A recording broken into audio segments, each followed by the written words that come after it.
c'est-tu moi ou Luduc, le confinement, ça y va pas bien? Ouais, c'est pas ça. Depuis qu'il a enlevé sa perruque, on dirait que ses pouvoirs se sont comme décuplés. C'est comme si avant, sa perruque amenuisait ses pouvoirs. Il vient de se téléporter? J'haïs ça quand il fait ça. Ben voyons. Là, faut absolument rendre notre nouveau Lara intéressant au marketing, sinon on vendra jamais un hostie de jeu. Ouais, mais Chris, qu'est-ce que tu veux que je fasse? C'est déjà assez belle de même. Oh maudit gros tonton! Oh ouais! Un esti de bon flash, là. Rajoute-moi ça. Oui, tout black. Oups! Oh non! Je pense que j'ai influencé l'espace-temps. J'ai créé une société hyper sexualisée! Mais voyons, Luduc, t'as rien changé pantoute. On a toujours été dans une société, puis on va toujours être dans une société où les médias mettent le sexe de l'avant. Ok, phew! Oh, j'ai tellement eu peur.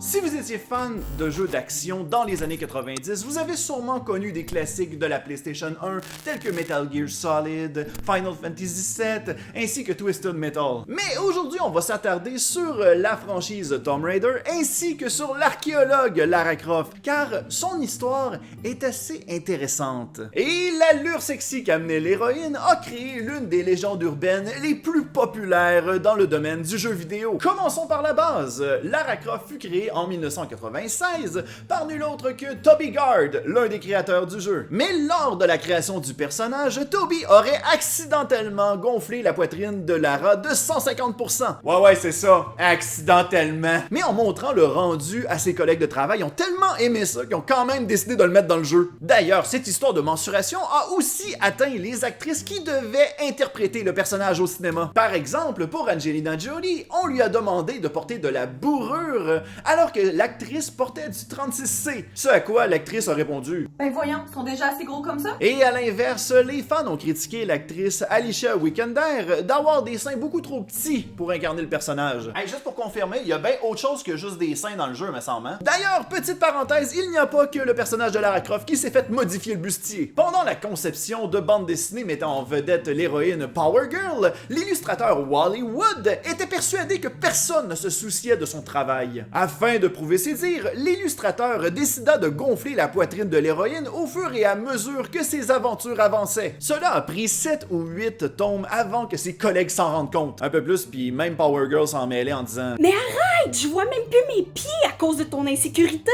Et de l'autre côté, Tifa Lockhart s'est fait réduire la poitrine dans le remake de Final Fantasy VII parce que sa poitrine venait beaucoup trop gêner ses mouvements de combat. J'en connais qui ont pas pantoute parlé avec les concepteurs de Soul Calibur, mais pour revenir à Tomb Raider, le marketing a misé beaucoup afin de partager des publicités qui étaient un petit peu plus provocatrices, afin de pouvoir vendre des jeux. Malgré le fait que Lara Croft était considérée comme étant une archéologue forte et intelligente, les concepteurs ne pouvaient pas s'empêcher de rajouter des petits moments croustillants dans le jeu. Cela venait émoustiller l'imaginaire de certains fans qui avaient des hormones pas mal trop intenses. Oh mon dieu, je suis toute mouillée. Je pense que je vais enlever mes vêtements. Mais là, si on sexualise beaucoup trop le personnage, vous avez pas peur qu'on perde trop le contrôle? Ben non, les fans vont rester respectueux.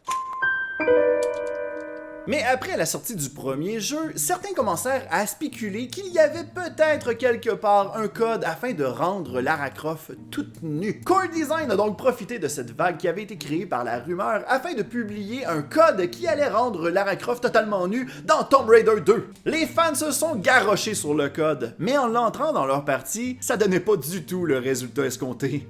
Mais voyons, qu'est-ce qui se passe? Est-ce que t'es en train de faire le nouveau? Il s'agit là du plus gros troll que Core a envoyé aux fans. Sur Reddit, une personne prétendant être Andrew O, l'un des programmeurs du jeu, a mentionné que dans l'entreprise, il y avait une règle à respecter. Il est interdit de parler du Fight Club. Non, il fallait juste nier l'existence du code de nudité. Cela n'a pas arrêté les fans de rechercher ce vicieux secret. Plusieurs spéculaient qu'il était possible de dévêtir Lara à l'intérieur de la piscine en faisant une combinaison de boutons. Mais bon, tout ça n'était qu'une simple chasse aux fantômes, car aucune séquence ne venait déshabiller la demoiselle. Ah, les concepteurs se bidonnaient à voir les fans chercher, mais c'est lorsque la version PC est sortie qu'ils découvrirent leur pire ennemi. les mods.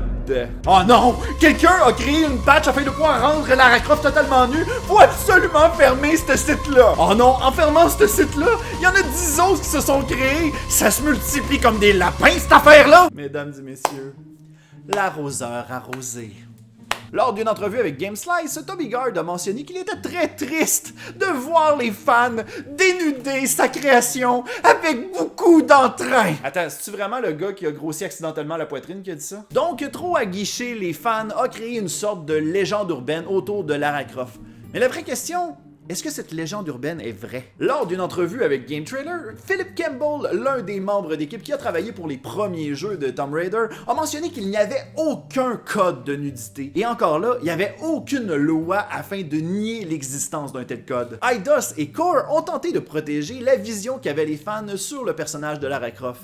Mais avec quelques faux pas, ils l'ont un peu échappé. D'après moi, je pense que cette légende urbaine-là existe parce que les fans avaient envie d'y croire. Ils avaient cet espoir de pouvoir un jour trouver un moyen de pouvoir rendre leur personnage préféré totalement nu. Et encore aujourd'hui, des joueurs essaient de faire des mods afin de pouvoir les inclure sur les reboots des jeux offerts par Square Enix. Sérieusement, cette légende urbaine-là va rester collée au personnage comme une gomme à mâcher sous une semelle de chaussure. Mais non, il n'y a pas de code afin de dénuder Lara Croft. Cette légende urbaine est fausse! À moins d'utiliser une patch, si tu joues dans le code, peut-être que tu peux arriver à quelque chose. Merci à tout le monde d'avoir écouté ce nouvel épisode de Mytho-Réalité. Si t'as aimé ça, pourquoi ne pas t'abonner directement à la chaîne? Aussi, regarde directement nos médias sociaux si jamais tu veux aller les suivre. Je suis à quelque part aussi, c'est très intéressant. Et ben écoute, sur ce, on se revoit pour un prochain épisode et passe un excellent été. On se revoit le mois prochain. Bye bye.